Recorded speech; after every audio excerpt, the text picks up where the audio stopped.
We are the Association for Child and Adolescent Mental Health, or ACAMH for short. Hello, welcome to the Papers podcast series for the Association for Child and Adolescent Mental Health, or ACAMH for short. I'm Jo Carlo, a freelance journalist with a specialism in psychology. In this series, we speak to authors of papers published in one of ACAMH's 3 journals. These are the Journal of Child Psychology and Psychiatry, commonly known as JCPP, the Child and Adolescent Mental Health, known as CAMH, and JCPP Advances. Today I'm interviewing Jonathan Green, Professor of Child and Adolescent Psychiatry, University of Manchester and Manchester Academic Health Sciences Centre. This podcast coincides with World Autism Awareness Week and will focus on Jonathan's CAMH paper, Debate, Neurodiversity, Autism and Healthcare. If you're a fan of our Papers podcast series, please subscribe on your preferred streaming platform. Let us know how we did with a rating or review, and do share with friends and colleagues. Jonathan, welcome. Thank you for joining me. Can you start with an introduction about who you are and what you do? Hi, Jo. Yes, very good to be here. So I'm a clinical child psychiatrist, as you mentioned, working at the Manchester Children's Hospital. And there I run a clinical service and have done for many years now, focusing on early child social development and particularly autism, and have worked in inpatient settings and specialist outpatient settings, which is more where I'm at now. I'm also a research professor in the university, and I run a research team. And we are particularly interested in the research team in early child social development, early autistic development, intervention development and testing. So I've done a lot of work on early intervention and testing those in rigorous trials. And in the last few years, increasingly worked with the autistic community, and we'll be talking a bit more about this, I think, in the podcast, thinking about autistic experience and how we can co-produce interventions and services with the community. Fantastic, thank you. So we're going to focus on your paper. This is Debate, Neurodiversity, Autism and Healthcare, recently published in CAMH. The paper opens with the following statement: "We are at a time of unparalleled flux in our understanding of what autism is and how to respond to it, including our understanding of the role of clinical services." Jonathan, can you set the scene for us? What is it currently like for CAMH professionals working in this field? I think the experience for CAMH's professionals is quite a complex one, which is really why I wrote the paper. So this paper was really primarily addressed to clinician colleagues. But of course, given the current environment, one knows that all papers of this kind are going to be read by a diverse audience. I was thinking about my clinician colleagues, and I think now we're in a phase of CAMH's child mental health, but also child pediatric practice of huge interest in autism, huge referral demand. So it's quite extraordinary, actually, that for many CAMH's services, up to 70–80% of new referrals at the present time are in relation to neurodiversity and autism. There's a huge preoccupation with this, obviously, in the referring community as well as the clinical one. So there's that. There's in other words, an experience for clinicians of huge demand, trying to manage that demand efficiently, often feeling overwhelmed with waiting lists and constantly feeling under pressure and feeling bad for parents who have to wait so long with their children on wait lists, etc. And I think a confusion about what to do. So what is autism anyway, as I say in the paper, and what should we do about it within healthcare? And I think those questions which are essentially conceptual ones and practical service provision ones dominate the experience of clinicians at the moment. Thank you. We'll dig a bit deeper into the questions you've just raised in a moment. But can you give us a kind of brief overview of the paper? What was the aim? So the aim is to, as I say, engage clinicians, engage hopefully with their experience and concerns, and to try and present a conceptualization of autism as we currently understand it from the developmental science literature and the intervention literature. So an evidence-based, I hope, conceptualization of autism, as I say in the paper, emergent and transactional, and we'll come back to those terms, I know, in the podcast. So to try and give them a conceptualization of neurodiversity and autism in the current state of things, and also then some suggestions of what this might imply for how we can develop and apply services. I'm particularly interested and finish the paper off really with this in how we should organize services now better, more efficiently, and more evidence-based. So I end the paper with some proposals for what I call an evidenced care pathway for autism in the current state of things.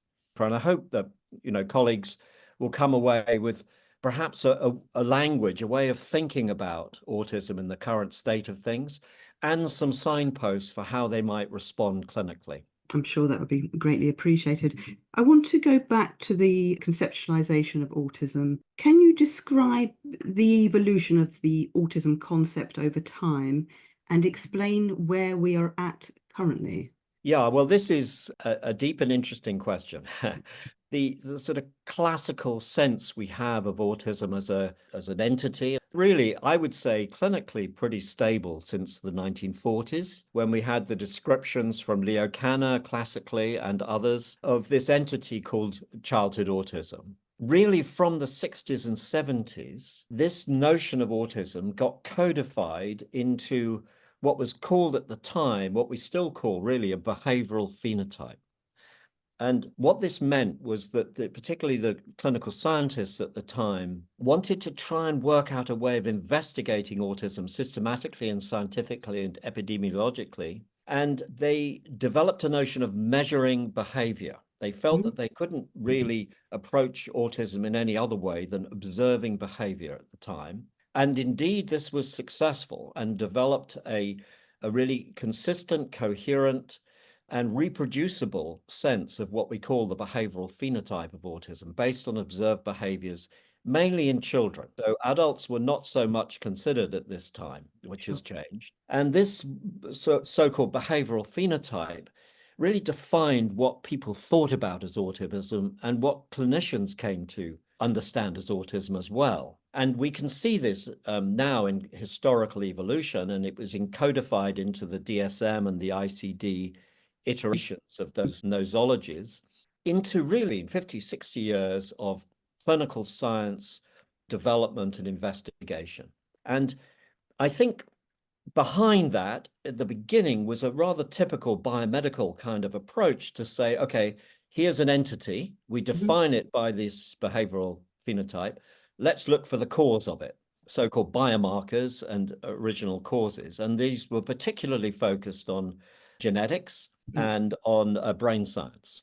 And so the search was on for particular genes. When I was first involved at the beginning of my career in early genetic studies, there were the notion there would probably be 5 or 6 main genes that would explain this entity, and that we would be able to find some key neurodevelopmental signatures in what was called at the time the social brain, the sort of areas of the brain that might be affected to explain why autism development happened. So this was a dominant paradigm for a long time. And I think what's changed, and I mention in the paper this sense of a paradigm shift, and I do believe that that is happening at the moment for a number of reasons. One is that scientific project has evolved into increasing complexity. So the idea that we were going to find a single cause, genetic or other, has really disappeared on the horizon. We're into a much more complex landscape of what we call now neurodiversity or distributed autistic traits.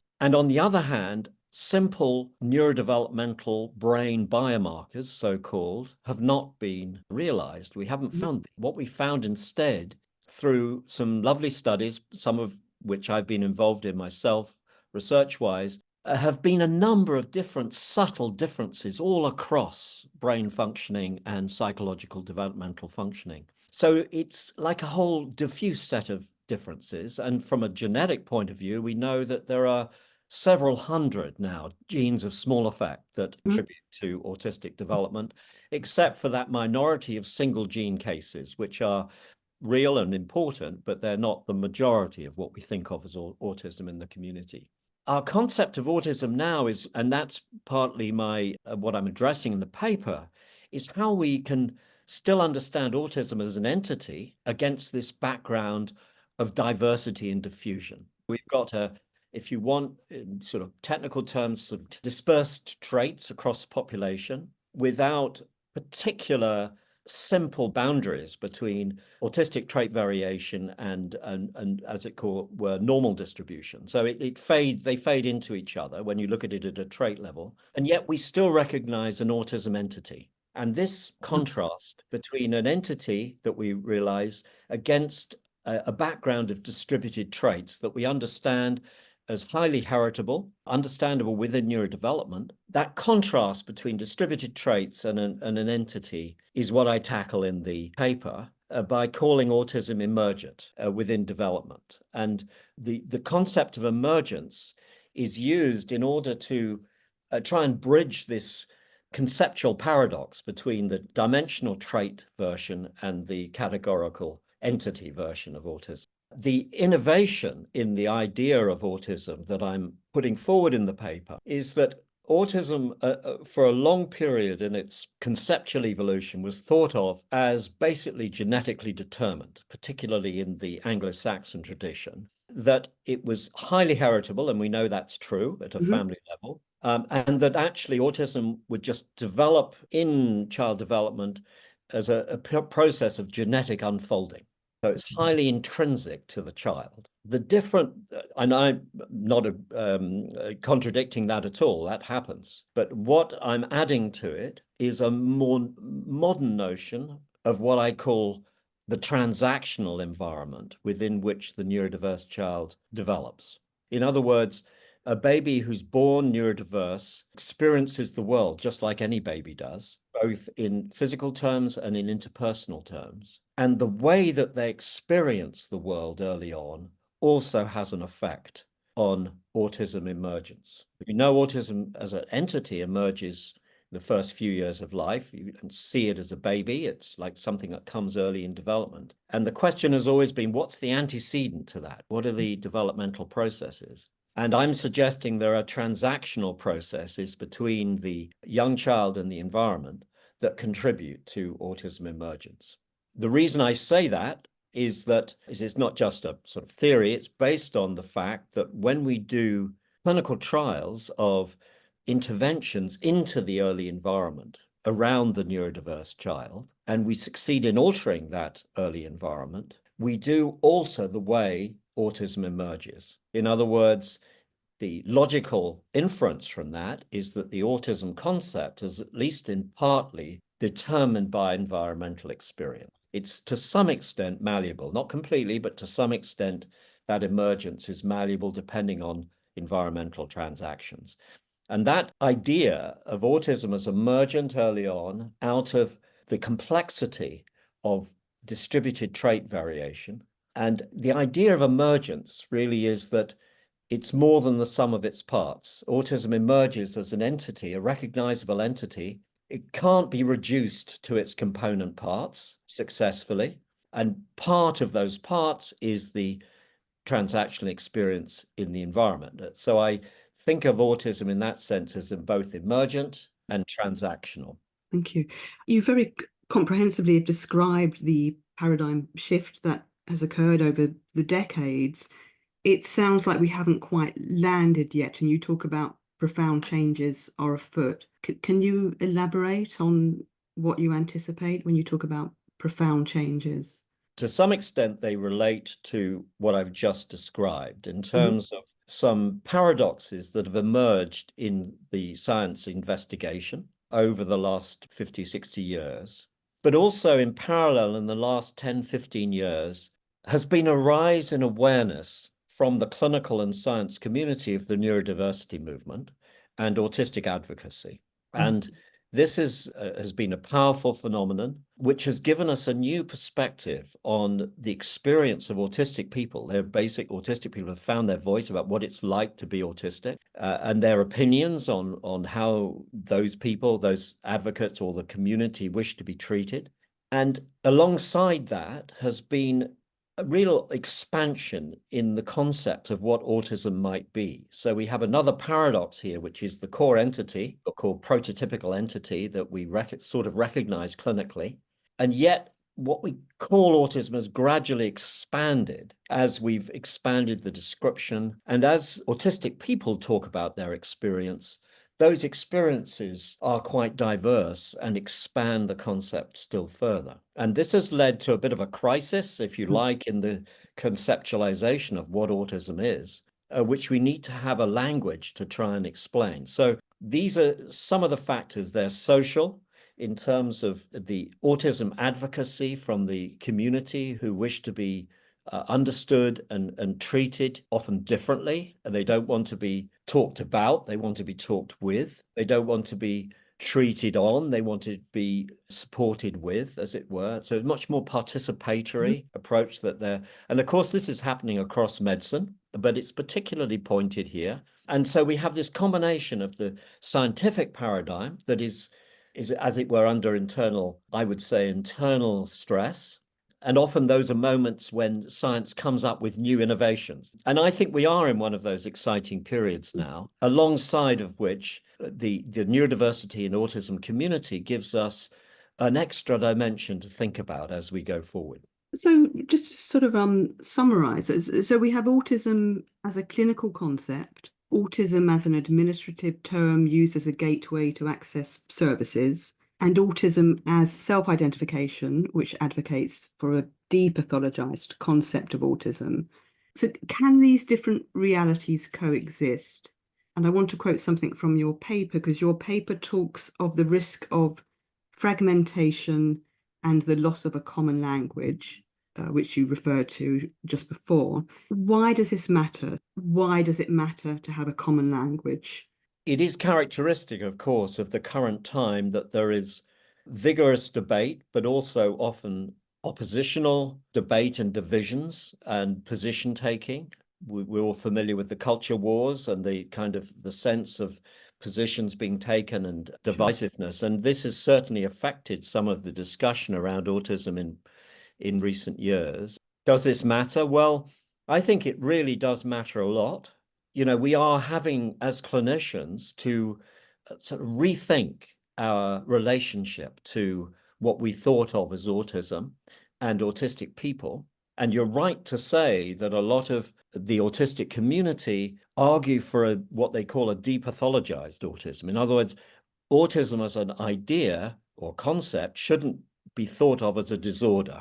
And yet in our clinics, the kind of children and families who come to us are in great distress, are really struggling often. And, you know, any clinician who's worked in services with autism knows the real stress and distress and disability that can occur in our clinical cohorts. The danger is that the clinical reality that we see gets divorced from this notion of a depathologized autism. And there's an issue of healthcare legitimacy here, which is that a lot of the autistic community have argued that because they want to argue for a depathologized autism, that means that we shouldn't be treating autism. And there's been a lot of argument focused on whether treatment should happen at all. And this relates to all sorts of other issues around eugenics and a sense of trying to do away with autism. So that is some of the concern from the community has been that you're trying to do away with us. And so we have as clinicians to hear that, listen to it, really respect that view, but also be aware of our own clinical realities and say, okay, so how do we conceptualize what clinical service provision and intervention is in the current day with autism? And for that, I think we do need a common language, a clinical language with which we can understand what autism is and how to talk with autistic people, colleagues, in a unified way. Otherwise, we just end up being siloed. Clinicians who do this, but actually no one trusts us, or at least a lot of the community don't trust us, don't think what we're doing is legitimate. That is an unsustainable situation for a healthcare system, in my view. I think we need a participatory approach, one where we co-construct it with our users and our colleagues and the community around us, and that we need a common language across culture as well as healthcare to make sense of this thing we call autism. That's the challenge at the moment. And I think there are a lot of forces, as it were, pushing us apart. And part of my article is to try and find a common concept and language to help bridge that. We're going to move on in a moment to the way that you've set out your framework for this. But before we go there, I just want to know where intellectual disability and language impairment, how do they tie in with this debate? Yes, they tie in importantly because over the last 20, 30 years, the basic science, the epidemiology, the clinical science has disaggregated, has taken apart intellectual disability and autism per se. So it used to be, when I first came into the field personally, these things were very interlinked, and part of the definition of autism related to delayed developmental milestones in various kinds. The science since then has basically contradicted that idea, because we can find autism, recognizable autism, across the spectrum, the range of intellectual ability and disability. We can find people with extreme cognitive abilities and, superior, if you like, skills cognitively who are autistic. So autism and intellectual disability have been disaggregated. They often co-occur certainly, especially in our clinical samples, but they're fundamentally rather different in concept. And this has been, and language development is rather similar. So language development strongly correlates with intellectual disability. In other words, developmental delay and language delay really go hand in hand often. And language ability delay in itself has also been disaggregated from autism. In other words, one can have autism with extremely good language skills or no language skills at all. So these are separate kind of entities now in our understanding. And this has been a real evolution in our concept of what autism is. What it means is that we need to have clear in our mind what relates to autism and what relates to intellectual disability and language disability. And as long as we keep those concepts clear, both clinically and conceptually, then the whole thing becomes much easier to make sense of, in my view. One of the contributory issues here is that intellectual disability per se has not received nearly enough science, clinical science, research attention comparatively with other things. And that needs redressing, so that we don't understand enough about intellectual disability across all its forms. But in clinical practice, we have to work with that and also with autism, but not confuse the two. Thank you. So, Jonathan, in your paper, you set out a way forward in which you lay out a coherent and evidence-based framework for autism. Can you describe this for us? Yes, so it partly goes back to what I was saying earlier. We understand now that we have a landscape, if you like, of what we call distributed traits within what I think of as the tradition of individual difference psychology. And that's a long tradition that goes back to the 50s and 60s of recognizing what, in a sense, is the obvious thing, but really taking it seriously, which is that babies, children, are born different. They have different characteristics, different brains, different bodies, and then as they grow, different minds. And this individual difference psychology is more than just a sort of cliche form of words. It's a profound understanding of the important fundamental differences across biology, across psychology in development, and taking that seriously when we come to think about our theorizing. So within individual difference psychology, what I'm advocating is the fact that we see autistic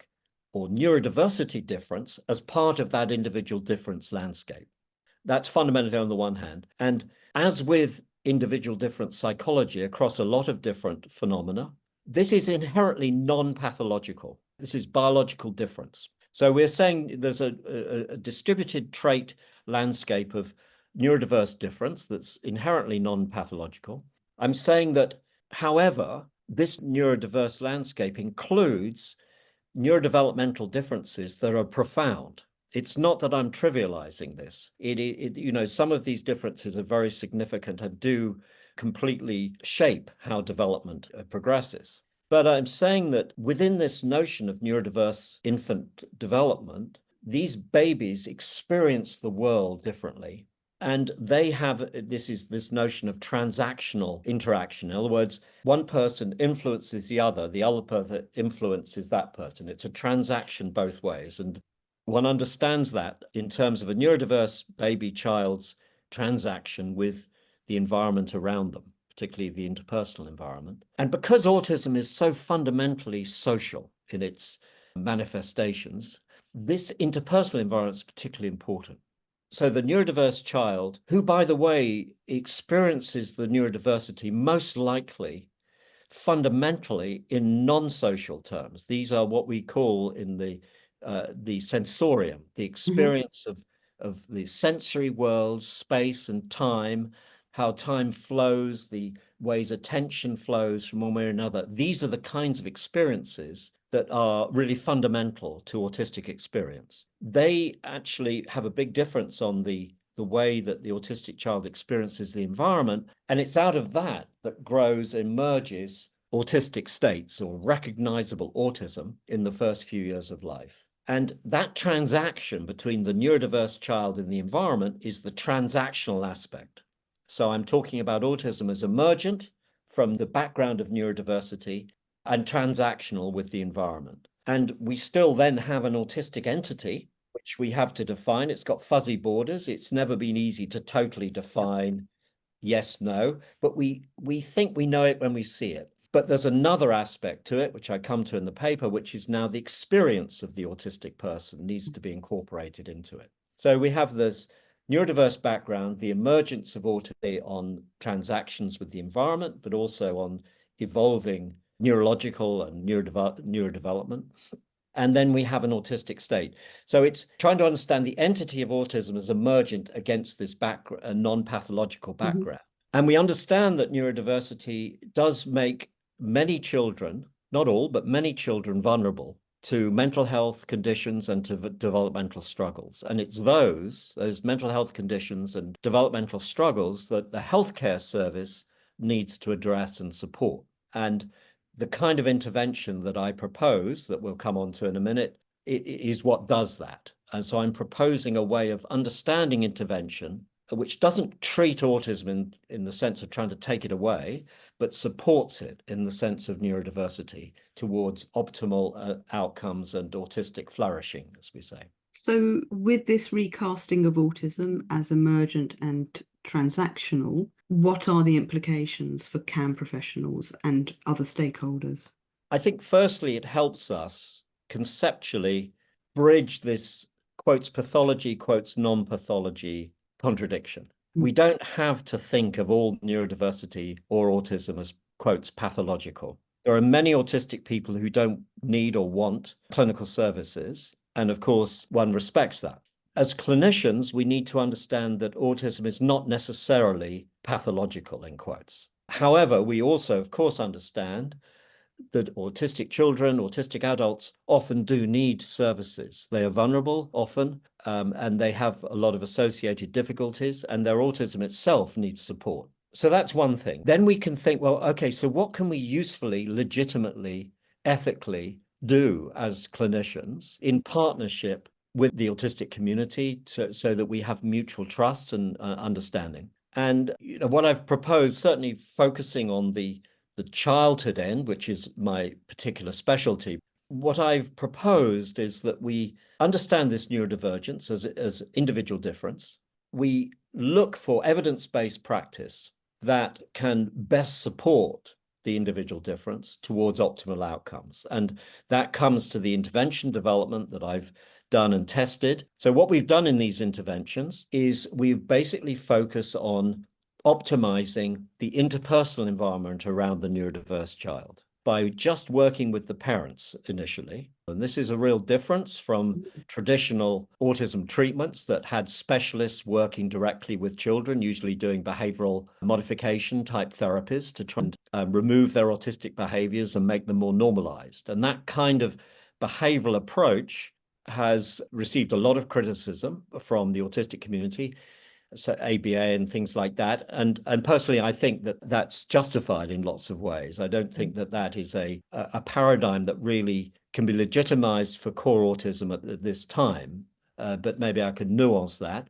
So what we do is we work just with the parents to help them both recognize and understand their neurodiverse child's communication. And by understanding it and recognizing and being able to attend to the communication of the child, what they find is that then they're able to relate to the neurodiversity more effectively, to respond more effectively to their child. And these things sort of happen automatically in a way. It's the attending to and the understanding and the awareness that we help the parents develop through video feedback.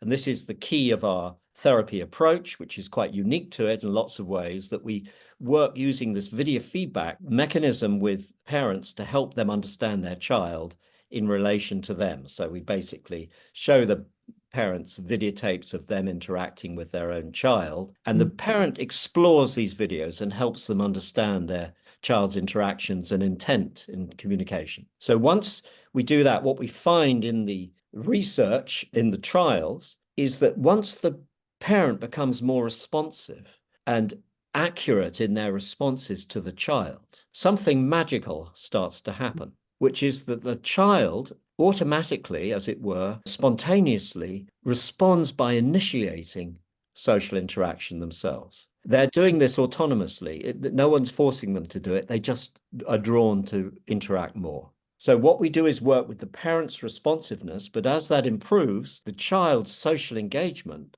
improves as a consequence. And we've shown that this is a general phenomenon that we see over the trials that we do. It's very repeatable. And as the child engages more spontaneously with the parent, what they're doing is engaging in an environment, an opportunity for social learning and developmental learning with their caregiver in a very normal way, in the way all babies do.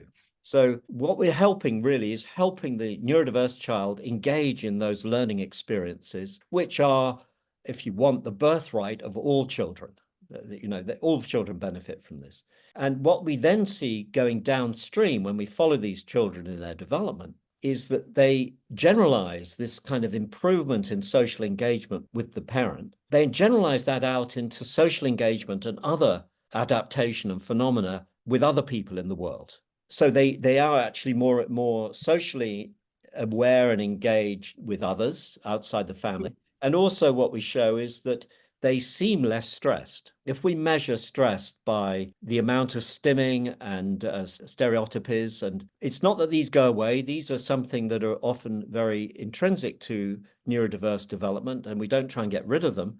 But what we show is they're often arousal and tension related. They're worse if the child is stressed. What we see is that they reduce behaviorally. This, we think, reflects the fact the child is less stressed. They feel more at home in the world, more at ease in their skin, are more engaged with the reality around them, and feeling more accepted and more integrated. Those kinds of experiences we think they have from this. And there are a lot of benefits from it.